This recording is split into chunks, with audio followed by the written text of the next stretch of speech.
بسم اللہ الرحمن الرحیم۔ بسم اللہ الرحمن الرحیم۔ الحمد للہ وکفا وسلام علی عبادہ الذین اصطفیٰ، اما بعد۔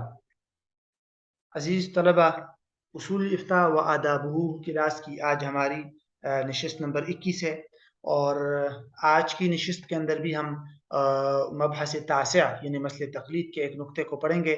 جیسے ہم نے پہلے بھی آپ کو بتایا تھا کہ اس کتاب کی جو الفصل الثانی ہے، جس کے اندر 9 مباحث تھے، ان 9 مباحث میں سے جو آخری بحث تھی وہ ہے مسئلہ تقلید اور تمذہب۔ اس مسئلہ تقلید اور تمذہب کو ہم نے بنیادی طور پر ان 6 نکات میں تقسیم کیا تھا، اور ان 6 نکات میں سے جو پہلے 5 نکات ہیں یہ گزشتہ 2 نشستوں میں ہم نے اس پر ان 5 نکات پر تفصیل عرض کر دی تھی۔ خیر القرون میں تقلید کی مثالیں، تدوین فقہ کے بعد تقلید کی ضرورت، ائمہ اربعہ کی تخصیص، عالم متبحر کے لیے دوسرے مسلک کی رائے کو لینا، تقلید ایک انتظامی حکم ہے۔ اس کی عبارات وغیرہ کا ترجمہ ہم بعد میں دیکھیں گے۔ فی الحال ہم جو ہے یہ تقلید کے 4 درجات جو حضرت نے اس مبحث تاسع کے آخر میں نقل کی ہے ان درجات کو دیکھ لیتے ہیں۔ حضرت فرماتے ہیں کہ گزشتہ جو بھی تفصیل ہم نے پڑھی ہے اس سے معلوم ہوتا ہے کہ تقلید کے 4 درجے ہیں۔ پہلا درجہ ہے جس کا ہم نے نام دیا ہے عامی شخص اور عام فاضلین کی تقلید۔ اس کا مطلب یہ ہے کہ ایک عام شخص جس کو قرآن و سنت کی کوئی معرفت حاصل نہیں ہوتی، دیگر علوم کا ان کو زیادہ علم نہیں ہوتا، ایک اس شخص کی تقلید۔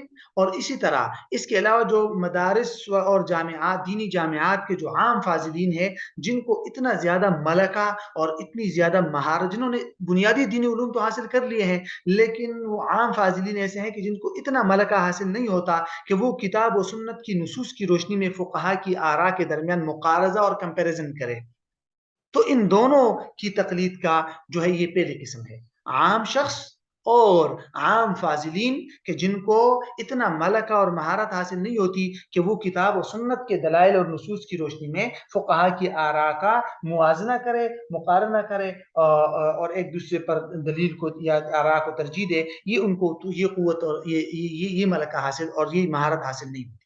یہ پہلی قسم۔ ان کے تقلید کے لیے حکم یہ ہے کہ وہ ایک متعین امام کے مسلک کی پیروی کریں گے، اور وہ صرف ہر مسئلے میں صرف اور صرف امام کی دلیل، امام کی رائے کو لیں گے۔ ان کے امام کی رائے ہی ان کے حق میں دلیل ہے، ان کے امام کی رائے ہی ان کے حق میں لازم ہے کہ اسی پر عمل کرے۔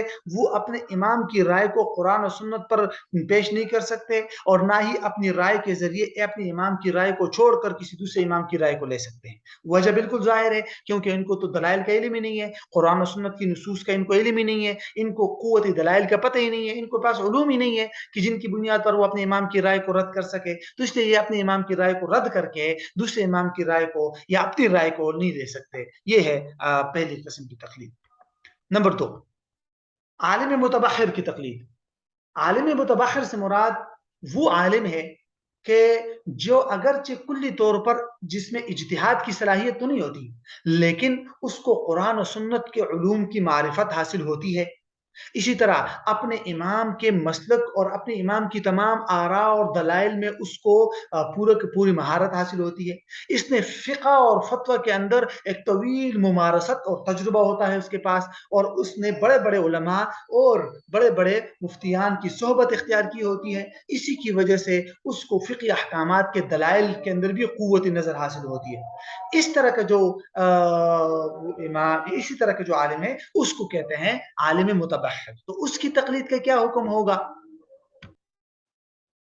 تو اس طرح کے جو عالم متبحر ہوگا اس کے لیے تقلید کا حکم یہ ہے کہ وہ اگرچہ اکثر احکامات میں اور اکثر مسائل میں وہ اپنے امام کی رائے پر عمل کرے گا اور تقلید کرے گا، لیکن بسا اوقات وہ اپنے امام کی رائے کو چھوڑ سکتا ہے۔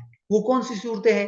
وہ 2 صورتیں ہیں۔ ایک صورت ہے قوتی دلیل کی بنیاد پر، جس کی وضاحت ہم نے اوپر نقطہ نمبر 4 میں بھی کر دی تھی، کہ اگر اس کے سامنے امام کی کوئی ایسی رائے آ جائے جس کو وہ بظاہر نصوص کے خلاف سمجھتا ہے، اور پورے غور و فکر کے باوجود بھی اس کو وہ اپنی امام والی رائے زیادہ قوی معلوم نہ ہو، تو وہ اپنی امام کی رائے کو چھوڑ کر دوسرے امام کی رائے کو لے سکتا ہے۔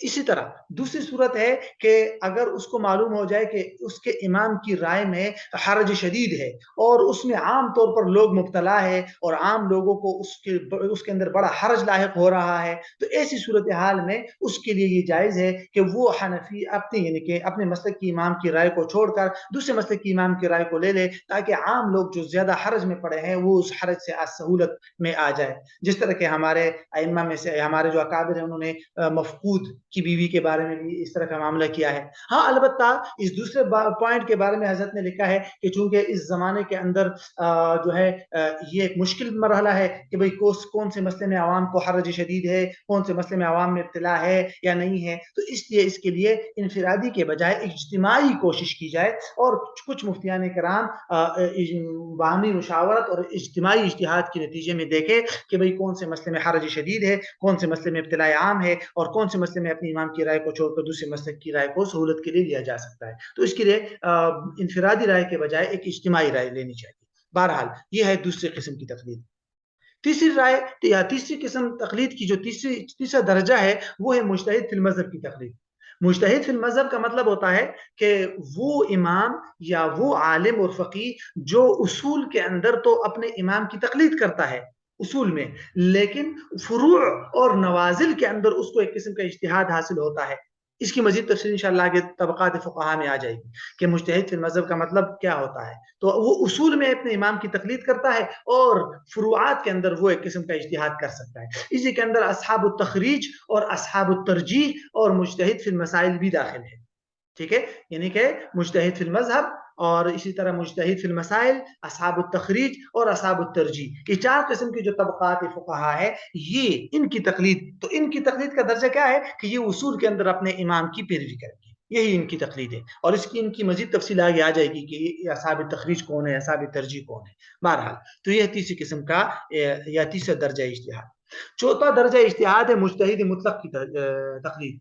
مجتہد مطلق اس کو کہتے ہیں کہ جس کو کتاب و سنت سے شرعی احکامات کے استنباط میں استقلال حاصل ہو، جس کو کتاب و سنت کا اور دیگر جو اجتہاد کے ضروری علوم ہیں ان تمام علوم پر دسترس حاصل ہو، اور ان تمام علوم پر دسترس کے بعد اس کے اپنے اصول ہو اور ان اصولوں کی انہوں نے اپنے اصول وضع کیے ہوں قرآن و سنت کی روشنی میں، اور ان اصول کی روشنی میں وہ قرآن و سنت سے احکام بھی مستنبط کرتا ہے، جیسے امام ابو حنیفہ، امام مالک، امام شافعی، امام احمد بن حنبل رحمہ اللہ۔ تو وہ بھی مجتہد مطلق ہے، لیکن ایک قسم کی تقلید وہ بھی کرتے ہیں۔ وہ کیا؟ وہ یہ کہ یہ حضرات جب اجتہاد کرتے ہیں تو اجتہاد کے اندر ایک مرحلہ ایسا بھی آتا ہے کہ ان کے سامنے قرآن و سنت کی کوئی نص جو ہے موجود نہ ہو، لیکن ان کے سامنے صحابہ اور تابعین کے اقوال آ جاتے ہیں، تو ایسی صورتحال میں پھر وہ صحابہ اور تابعین کے اقوال کی تقلید کر کے اس کی بنیاد پر رائے دے دیتے ہیں اور اپنی رائے کے بجائے صحابہ اور تابعین کی رائے کو ترجیح دے دیں۔ جیسے کہ عمومی طور پر امام ابو حنیفہ رحمۃ اللہ علیہ جو ہے وہ ابراہیم نخعی کی رائے کو لیتے ہیں، امام شافعی جو ہے علامہ ابن جریج کی رائے کو لیتے ہیں، امام مالک بھی جو ہے وہ مدینہ کے جو فقہاء سبع ہیں انہی میں سے کسی ایک کی رائے کو لیتے ہیں، تو وہ بھی ایک قسم کی تقلید کرتے ہیں۔ اسی طرح کبھی کبھی ان کی تقلید جو ہے وہ کتاب و سنت کی نصوص کی تفسیر کے لیے بھی ہوتی ہے، کہ جب وہ کسی قرآن مجید کی آیت یا کسی حدیث کی تفسیر و توضیح کرتے ہیں اور اس تفسیر و وضاحت کے لیے صحابہ اور تابعین کی کوئی اقوال موجود ہوتے تو اس کو بھی وہ لے لیتے ہیں۔ تو بہرحال ایک قسم کی تقلید وہ بھی کرتے ہیں۔ اس چوتھے قسم کے یا چوتھے درجے کی تقلید سے مراد مجتہد مطلق کی تقلید ہے۔ تو بہرحال یہ ہے مبحث تاسع اور یہ ہے اس کا خلاصہ، تو جس کے اندر جو ہے یہ چھ نکات آ گئے۔ اب انشاءاللہ ہم اگلی نشست کے اندر کوشش کریں گے کہ ایک یا اگر ایک میں نہ ہو سکے تو دو نشستوں کے اندر اس مبحث تاسع کا مکمل عبارت کا ترجمہ انشاءاللہ کریں گے۔